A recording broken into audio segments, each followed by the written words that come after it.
yeah, like literally, it was for some reason that 2 minutes at that point in the film threw everything else, and it wasn't because it wasn't a very good scene. It was a great scene, I think. Great scene. I mean, you know, God. And relatively.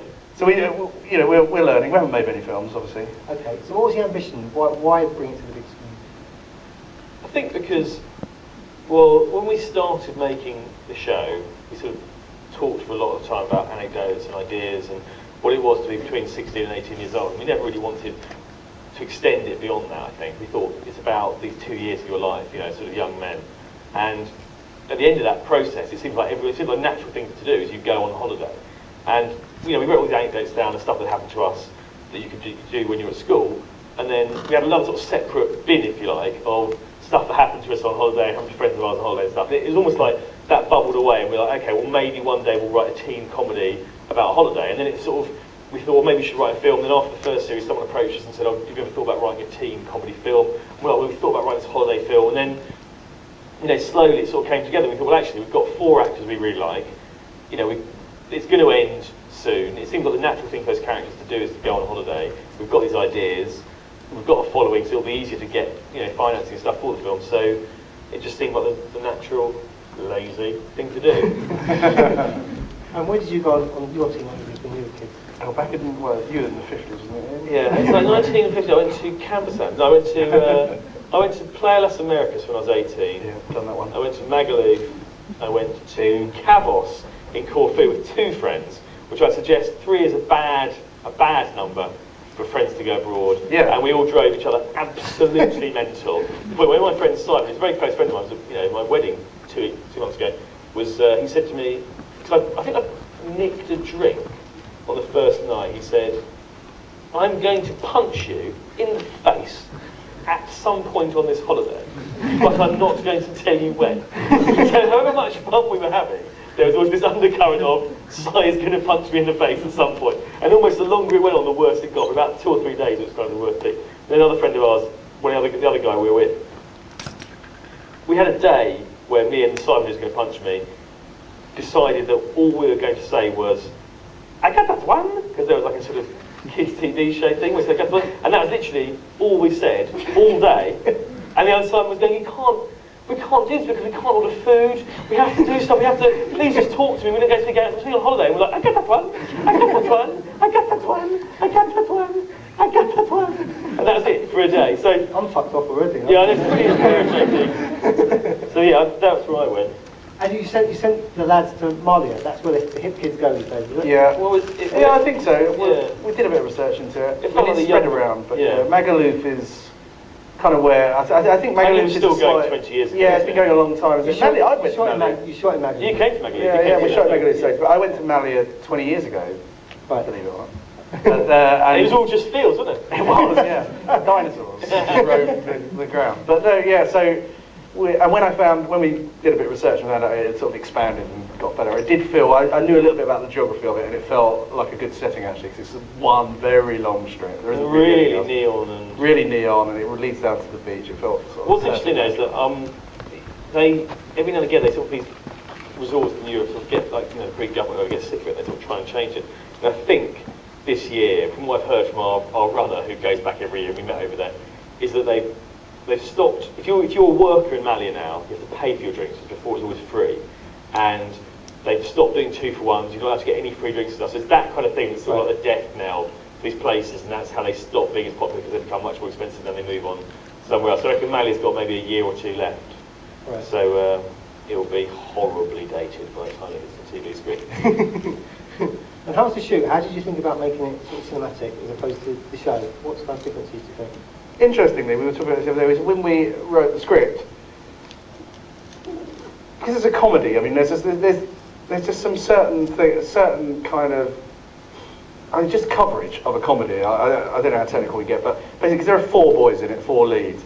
You want to get, when you're doing comedy, you want to get your close-ups, you want to get your kind of establishing shots. You want as much coverage as possible. So going into it and thinking about it very cinematically, we knew from the very early days, we can't shoot this any differently really to the way we do the TV show, because we've got to make, you make the scenes funny in the edit is the truth. Right.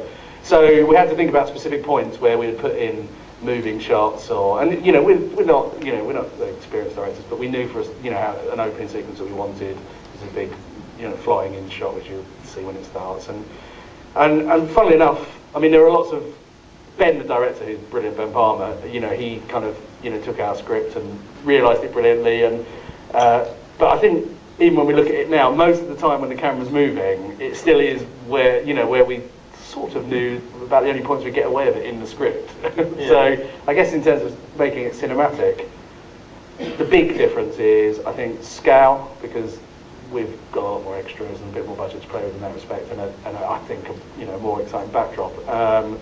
And we just used a better camera. They use better cameras to make films. It looks better. It does. It genuinely, like, oh yeah, that's how they do it. So, but I mean, storytelling is... Yeah, there's a sort of scale of ambition, really. So I think we thought that was why it seemed like The Holiday seemed like the right thing to do, because it's exactly what those characters would do when they hit 18 as soon as they finish their A-levels.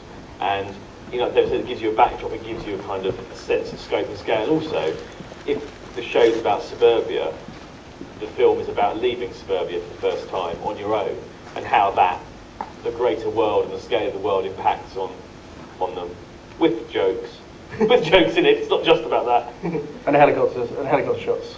That's basically how we did it. We went, let's put the camera on a helicopter. Yeah. It's kind of interesting though, because the show has its kind of origins in films you love, isn't it? It started in cinema.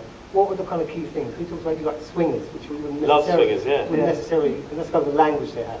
Yeah, I think so. I think all those scenes, especially all those, like the Vegas scenes in particular, I think that's always been something that's stuck with me, just the whole "it's money, baby, you look money, baby," and the kind of language they had between them. That getting into that film, you kind of like, it takes you a little while to understand that, but you know, you sort of, I think that has been very important from the early days. We always thought about this, about, you know, tonally, the thing that made it the show we wanted to make. It was about friendship. It was going to be about how these friends communicated, and the way that, you know, teenage boys talk to each other in this sort of strange, kind of misogynistic, homophobic code that they have. And why'd you put your back to people? Don't worry about it. Is that all right? Yeah, I'm sorry. No, that's not your fault. Well, it's a bit my fault. It was Swingers was kind of like really, really influential, because we loved it, and we loved the way they talked in it, and we thought, wouldn't it be interesting to try and write something about how men of a certain age talk and how they communicate with each other, and it's quite sketchy as well, I think. Swingers. Yeah, I think, sketchy. You know, it's a series of sketches. The phone sketch is amazing. The answer phone thing is the thing that always, you know. And also, I'm a huge fan of American Pie, which I think is genuinely underrated as a sort of character set. I think it's a rather sort of sweet film, but I love the way that it had these huge, hilarious set pieces that you totally believe. Like and I remember hearing about it and thinking, I'm not going to like that. I was always a comedy snob. And then when I saw it, I totally believed it when he had sex with a pie, because I was just like, it was so beautifully set up, and it got to that great point, and I was like, I understand how that's happened for teenage boys, and I still think that's, you know, it's one of my favourite scenes in a film, genuinely. Yeah. And it, you know, it's kind of, so, and then we liked, I always liked, you know, Animal House and stuff like that, I used to watch a lot. The show is kind of tackled with kind of equivalent fucking scenes, isn't it? Scenes you'll talk about tomorrow. Yeah. You've seen it. Yeah. Are they kind of difficult to come up with? Are the ones you've rejected? Ian's fucked a lot of pies. I just really just fucked so many pies over the years. No, I think the thing about it is that you reject them if you don't believe how you got to them. And I think sometimes you want the audience to go with you. So some of the audience will get off and go, actually, I don't believe you got to this point. But if you can justify, again, actually, weirdly, when I worked on Peep Show a lot, it was a similar sort of thing, and we talked a lot about Seinfeld, and a lot of times in Seinfeld, some incredible things happen, like, you know, Kramer hits a golf ball into a whale's blowhole, but you sort of get there, because you go with it, so you're with the process, and as long as you can keep the audience, you know, enjoying the process and going with you, I think, then you can justify some of the bigger things, really. And I think that's... We're definitely of the right about what you know at school, writing, I think. We do, you know, so a lot of the times, I mean, a lot of the ideas that we have on paper, that, you know, it is about plausibility and about knowing it and knowing that why it's funny. And I think we're like Friend from the series is an example where the boys use just the fact that one of them has made a friend, just had a social interaction with someone other than them at a party to beat him up with, really, and just bully him and take the piss out of him. And to the extent that he eventually goes and jumps on his new friend's car and smashes up. And that was something that just happened in real life. That's almost, you know, documentary style, that whole exchange and everything. And I think, I think knowing, I think the plausibility, I suppose, has to be in our brains for us to make it funny. We know it needs to have happened, or it tends to be funnier when they're real stories for us, doesn't it? But, yeah. So again, I think maybe I'm a kind of sort of Spielberg kind of obsessed, sheltered background, but I've never heard the word clunge before your show. Where does clunge come from?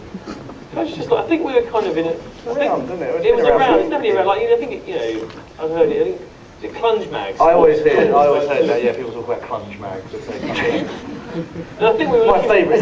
Does everybody know this? Is it just me? You'd heard of clunge. I think the thing about it was kind of like it was what we were looking for was a word that they could use regularly, even though they don't use it that much in the show. Obviously, just hits a sort of strikes a particular chord that wasn't so offensive that people would just turn off and go, well, I don't want to watch this, because that's genuinely misogynistic or horrific. It was something that was just stupid, but Jay, because I think Jay exclusively uses it pretty much,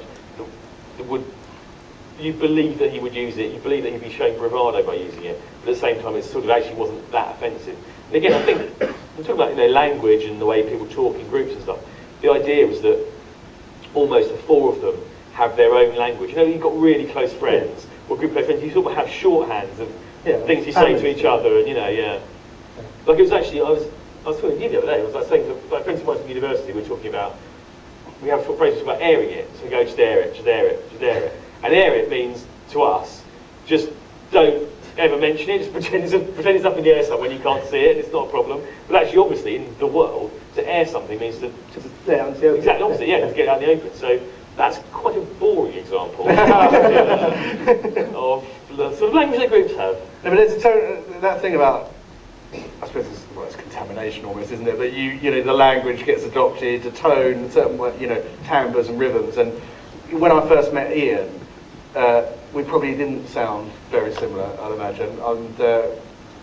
And now, we lived together for 2 years, didn't we? And it got to a point where we were staying in an apartment block in the same thing. We had a porter downstairs, and I don't think we ever walked in together for the first sort of 3 months we were living there. And he was so shocked to find out we were two different people when we one day came out at the same time. My mother would phone up and start talking to Damon, assuming it was me. And that's when I'm thinking, I must work on my accent. It must be.